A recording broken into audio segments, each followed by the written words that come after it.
Pope কর্তৃক Carlo আকুটিস সহ 14 জনকে ধন্য শ্রেণীভুক্ত হওয়ার স্বীকৃতি লাভ। পুণ্যপিতা পোপ ফ্রান্সিস রোমের কতিপয় কার্ডিনালদের সাথে তার একটি সাধারণ সভাকালীন সময়ে 15 জনকে ধন্য শ্রেণীভুক্ত করার অনুমোদন প্রকাশ করেন।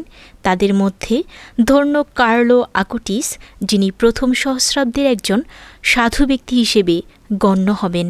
পোপ রোমে বসবাসরত কার্ডিনালদের সাথে তার প্রাত্যহিক প্রার্থনার পূর্বে ধন্য শ্রেণীভুক্ত হওয়ার প্রক্রিয়াগুলো প্রার্থনাপূর্ণভাবে পর্যালোচনা করেন।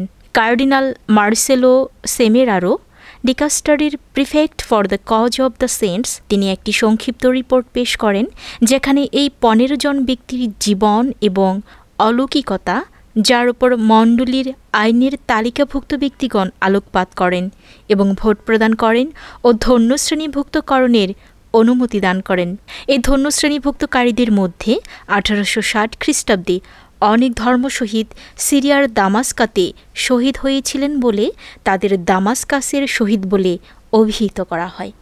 তারা সিরিয়ার গৃহযুদ্ধের সময় খ্রিস্টবিশ্বাসের কারণে নিহত হয়েছিলেন। এমনকি 1860 খ্রিস্টাব্দের 9 জুলাই রাতে 2 জনকে দামাস্কাসের ফ্রান্সিসকান গির্জার ভিতরে প্রার্থনা করার সময়ে নির্মমভাবে হত্যা করা হয়েছিল।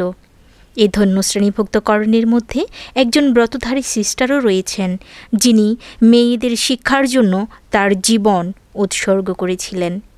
এই 14 জন ধন্য শ্রেণীভুক্তকে 2024 খ্রিস্টাব্দের 20 অক্টোবর সাধু শ্রেণীভুক্ত করা হবে।